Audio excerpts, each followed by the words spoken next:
नमस्कार, मैं हूं आशुतोष त्रिपाठी और पंजाब केसरी नवोदय टाइम्स में आपका स्वागत है। देश में बुजुर्गों को यानी 60 साल से अधिक उम्र के लोगों को कोरोना का टीका लगना शुरू हो गया है। 45 साल से अधिक लोग ऐसे जिनको कोई खास गंभीर बीमारी है, उनको भी टीका लगाया जा रहा है।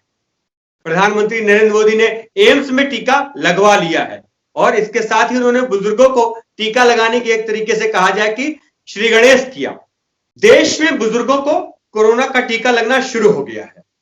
आखिर कोरोना को लेकर, कोरोना संक्रमण को लेकर भारत की स्थिति क्या है? देश को कोरोना से वास्तव में पूरी तरह निजात कब मिल पाएगी? इन्हीं सब विषयों पर बात करने के लिए आज हमारे साथ जुड़ रहे हैं कम्युनिटी मेडिसिन डिपार्टमेंट एम्स के professor doctor Sanjay Rai. Doctor Sanjay Rai ji ने वैक्सीन, जो कोरोना की वैक्सीन है, उसके ट्रायल में प्रमुख भूमिका निभाई एम्स के भीतर। डॉक्टर संजय राय जी, आपको बहुत बहुत स्वागत है। नमस्कार। नमस्कार डॉक्टर साहब, जिस तरीके से अब बुजुर्गों को टीका लगाना शुरू कर दिया गया है, कोरोना का टीका, क्या लगता है आपको कि टीकाकरण जिस तरीके से स्वास्थ्य कर्मियों को लगाया गया, अब बुजुर्गों को लगाया जा रहा है, साथ ही ऐसे लोग जो 45 साल से अधिक उम्र के हैं और किसी खास गंभीर बीमारी से पीड़ित है, उनको लगाया जा रहा है। इस टीकाकरण अभियान के आगे बढ़ने के साथ कहीं ना कहीं देश कोरोना से सुरक्षित भी हो रहा है। क्या लगता है कि हम कब तक इस कोरोना के संक्रमण से, कोरोना के वायरस से पूरी तरीके से सुरक्षित हो पाएंगे? जी डॉक्टर साहब। देखिए, ये सवाल शायद सबके मन के अंदर है कि रियली कोरोना से हम कब निजात पा पाएंगे, कब कंप्लीटली निजात पा पाएंगे। तो जहां तक कंप्लीटली इससे निजात पाने की संभावना है, वो अभी नियर फ्यूचर में बहुत ही कम है। किसी भी तरह की वैक्सीन आ जाए, कुछ भी आ जाए, इस टाइप के वायरस से कंप्लीट निजात नहीं पाया जा सकता, लेकिन इस तरीके की समस्या नहीं रहेगी। ये जो है, जिस तरीके की समस्या है पूरी दुनिया में कोरोना वायरस का जो कोहराम मचा हुआ है, वो कोहराम नहीं मचा रहेगा। नॉर्मल जैसे बाकी कोरोना वायरस हैं जो कॉमन कोल्ड करते हैं, उसी टाइप से ये होते रहेंगे, बट बिल्कुल खत्म होने की संभावना न के बराबर है हमारे एफर्ट से। हो सकता है कभी कभी वायरस में म्यूटेशन ही ऐसे हो जाते हैं कि वह खुद ही उसको जो है मार देते हैं और वह वायरस सर्वाइव नहीं कर पाता है। उस कंडीशन की अलग बात है, उस पे हमारा कोई कंट्रोल नहीं होता। वायरस में इस टाइप के जो वायरस है वो म्यूटेट करते रहते हैं, जब भी रिप्लिकेट करते हैं शरीर के अंदर आके, तो म्यूटेशन उनमें होता रहता है। वो म्यूटेशन कभी कभी जो है उनके लिए खतरनाक हो जाता है। कभी कभी वो वायरस इतना रूप चेंज कर लेता है कि आदमी के लिए बहुत और ज्यादा खतरनाक हो जाता है। तो क्या फ्यूचर में उसका म्यूटेशन का रूप होगा, हम नहीं कह सकते उस पे, लेकिन जो अब एविडेंसेस हैं उस आधार पे कहा जा सकता है कि ग्रेजुअली जो है इसका प्रकोप धीरे धीरे कम होता जाएगा। क्योंकि होता क्या है, जब एक इस टाइप के वायरस जो पर्सन टू पर्सन फैलता है, उसमें कुछ लोगों में जो है जब इन्फेक्शन हो जाता है तो ससेप्टेबल पूल है, उनकी संख्या कम होने लगती है। जैसे पूरी दुनिया में 11 करोड़ के आसपास लोग, एक हुआ, उसके कारण से ससेप्टेबल पूल कम हुआ। दूसरा ससेप्टेबल पूल कम होता है जब हम वैक्सीन देना शुरू करते हैं। तो वैक्सीन अगर लगाते हैं तो वह भी इम्यूनिटी डेवलप करता है। इस तरीके से जो पॉपुलेशन, ससेप्टेबल पॉपुलेशन है, उनकी संख्या धीरे धीरे कम होती जाती है और उससे एक कंट्रोल हो जाता है। इस टाइप के जो है वायरस जो है, उसी को हम कहते हैं कि हर्ड इम्यूनिटी डेवलप कर लेना थ्रू नेचुरल इन्फेक्शन और साथ साथ जो है वैक्सीन दोनों ही मिला के जो है हम तेजी से जो है हर्ड इम्यूनिटी की तरफ बढ़ते हैं। हर्ड इम्यूनिटी का मतलब होता है कि वह जो है वायरस जो है एक पॉपुलेशन में इम्यूनिटी अगर आ गई है तो दूसरे लोगों में ना फैल पाए, क्योंकि इनडायरेक्ट वे में उन लोगों को प्रोटेक्ट करते हैं जो ऑलरेडी इम्यूनाइज्ड हो चुके हैं। तो इसलिए जो है इतनी बड़ी समस्या होने के धीरे धीरे चांसेस कम होते जाएंगे। अब उतनी बड़ी समस्या नहीं रहेगी जैसा कि विश्व ने अभी तक देखा था। जी डॉक्टर साहब, जिस तरीके से पिछले दिनों बहुत, अभी भी अमरावती, महाराष्ट्र के अमरावती में जो एक मामला सामने आया कि वहां पर केसेस फिर से राइज करने लगे, वहां पर इसके लिए लॉकडाउन जैसी व्यवस्था भी की गई। क्या लगता है आपको कि इस तरह के पॉकेट, आखिर वहां पर इस तरह के राइज होने का, नंबर ऑफ केसेस राइज होने का क्या कारण रहा, या इस तरह के क्या और कोई और क्षेत्र भी क्या इस तरह की चीजों का सामना कर सकता है, या ऐसे कोई संक्रमण फिर से फैल सकता है क्या? ये भी बहुत, क्योंकि काफी जो है चर्चा में रहा है, तो इसलिए लोगों को समझाने के लिए बहुत ही अच्छा सब्जेक्ट है। क्वेश्चन भी बहुत ही अच्छा है आपका। देखिए 137 करोड़ का पॉपुलेशन है हिंदुस्तान का जी। जो रिपोर्टेड केसेस हैं वह करीब जो है आपका 1 करोड़ से थोड़ी ऊपर है, इतने रिपोर्टेड केसेस हैं। कुछ जगहों पे बड़े बड़े शहरों में 50% के आसपास जो है सीरो पॉजिटिविटी, जो सीरो सर्विलेंस हम करते हैं वो शायद सबसे अच्छा एविडेंस मानते हैं। नंबर ऑफ केसेस को उतना एविडेंस बेटर नहीं मानता, क्योंकि नंबर ऑफ केसेस आप डिटेक्ट करते हैं कि आप कितने टेस्ट कर रहे हैं, टेस्टिंग करने की स्ट्रेटजी क्या है, सैंपल आप कैसे कलेक्ट कर रहे हैं, बहुत सी चीजों पे डिपेंड करता है। जी। तो रियल में जो क्लोज फिगर देता है वह सीरो पॉजिटिविटी देता है कि कितने लोगों में एंटीबॉडीज पाए जा रहे हैं, वह एक तरीके से ज्यादा क्लोज होता है इसके एस्टिमेशन जो हम करते हैं कि इन्फेक्शन कितना हुआ। जैसे दिल्ली में करीब 50% के आसपास, महाराष्ट्र में। इसलिए ये देखिए, ये जो थोड़े बहुत अप डाउन होते हैं इस टाइप के वायरस में, वह होते रहेंगे और अब काफी समय तक होते रहेंगे। तो ग्रेजुअली धीरे धीरे जितना ही जो है ससेप्टेबल पॉपुलेशन का पूल कम होता जाएगा, इसकी संभावना कम होती जाएगी कि बहुत बड़ा कोई सर्ज आएगा। छोटे मोटे सर्ज आते रहेंगे और वो काफी लंबे समय तक आते रहेंगे, जब तक हम उनको ऐसे ही टेस्ट करते रहेंगे वो आते रहेंगे। रिसर्च हुई है जिसमें एक वेरिएंट को बताया गया है N440K, इस कोरोना वायरस का एक वेरिएंट है जिसमें यह बताया गया है कि जिसको कोविड 19 हुआ, उसको फिर से कोविड-19 हो रहा है। ऐसे में जो वायरस या कोरोना वायरस का जो वेरिएंट काम कर रहा है वो N440K है। इस तरह की बात सामने आई है।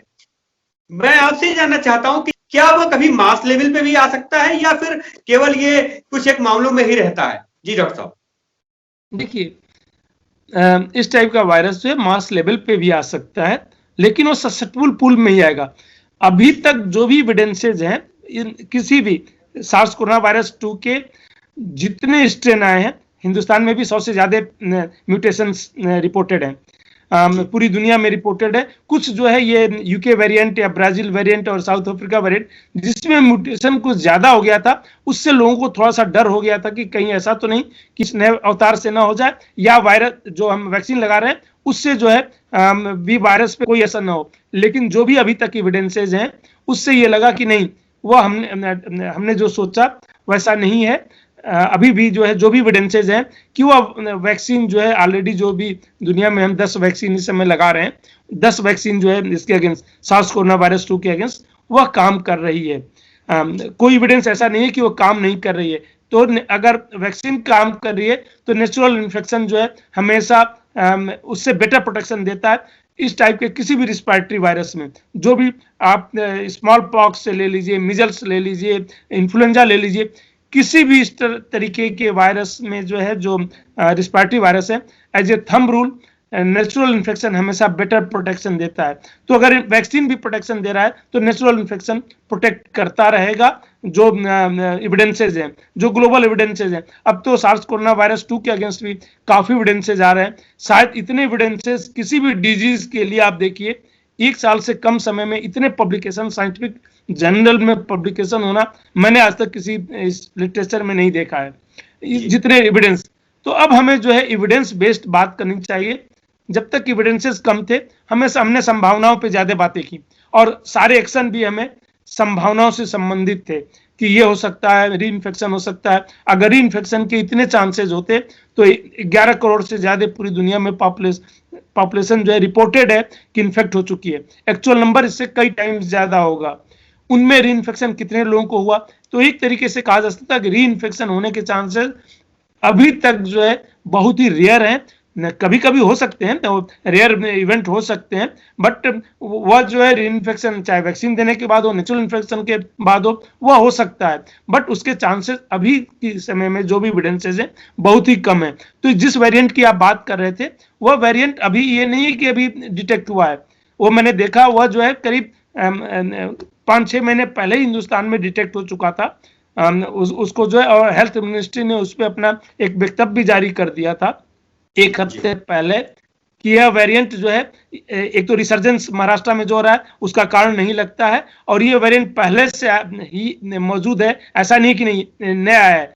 तो अगर पहले से मौजूद है और री इन्फेक्शन करता रहता तो अभी तक बहुत ज्यादा री इन्फेक्शन हो चुका होता। कंफर्म री इन्फेक्शन के केसेस बहुत ही लिमिटेड हैं, इसलिए कहा जा सकता है कि री इन्फेक्शन होने के चांस कम है। जी डॉक्टर साहब, अंतिम सवाल आपसे, अब हमारे देश में कितने तरह की वैक्सीन लगाई जा रही है और स्वदेशी कितनी है, इसमें क्या किसी तरीके की कोई अभी तक बड़ा दुष्प्रभाव सामने आया है क्या? देखिए, एक एक करके मैं सबका जवाब दे दूं। पहली बात, इस समय 2 वैक्सीन जो है अप्रूव्ड है, रेगुलेटरी अथॉरिटी ने अप्रूव किया हुआ है। एक पूरी तरीके से स्वदेशी है, यहीं पे वायरस का आइसोलेशन होने से लेके वैक्सीन बनाना और क्लिनिकल ट्रायल करना सब कुछ हिंदुस्तान के पॉपुलेशन पे हुआ है। उसका नाम है कोवैक्सीन, जो Bharat biotech and Indian council of medical research के सहयोग से बना है। दूसरा जो है, जिसमें हम लोग भी पार्टिसिपेट किए थे एज ए प्रिंसिपल इन्वेस्टिगेटर, मैं एम्स में उसका पीआई था। सारे फेजेस में फेज 1, फेज 2, फेज 3 हमने किया था। दूसरा जो वैक्सीन है वो एस्ट्राजेनेका ऑक्सफोर्ड की है, जिसको यहाँ पे सीरम इंस्टीट्यूट मैन्युफैक्चर कर रहा है, डेवलप वहाँ पे हुई है। तो एक तरीके से उसको भी कहा जाए कि चूंकि यहाँ पे बन रहा है तो स्वदेशी के ही कैटेगरी में आ रहा है। एक तीसरा और जो पूरी तरीके से स्वदेशी है लेकिन अभी उसका फेज 3 ट्रायल चल रहा है, वो जायडस कैडिला का है। चौथे जो है वैक्सीन जो है वो भी पाइपलाइन में जल्दी ही आ सकता है, जो स्पुतनिक हमारा इसका है रसिया का, वो भी वेक्टर इस पे है प्लेटफॉर्म पे, वैसा ही प्लेटफॉर्म है जैसा कि इसका है सीरम इंस्टीट्यूट का जो है कोविशील्ड है। प्लेटफॉर्म में डिफरेंस ये है दोनों में कि ये चिंपैंजी का वायरस यूज कर रहे हैं एडिनो वायरस, ये ह्यूमन एडिनो वायरस को यूज कर रहे हैं स्पुतनिक। उसका भी फेज 3 क्लिनिकल ट्रायल चल रहा है और उन्होंने भी लाइसेंस के लिए अप्लाई कर दिया है। तो ये हिंदुस्तान में अभी जो है फ्रंट रनर है कि 2 और वैक्सीन आने की जो है संभावना बन सकती है कुछ दिनों में, जो यहाँ पे क्लिनिकल ट्रायल हो रहा है।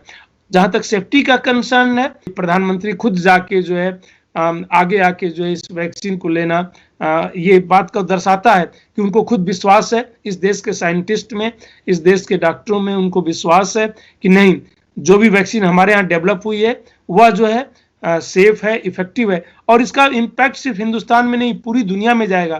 क्योंकि देखिए, दुनिया के काफी देशों को भारत ने वैक्सीन सप्लाई कर रहा है इस समय, पहले भी करता रहा है, बट ये तो हमारे यहाँ की डेवलप्ड वैक्सीन है, सिर्फ मैन्युफैक्चरिंग नहीं, हम उसको डेवलप करने के बाद भी कर रहे हैं पूरी दुनिया को सप्लाई।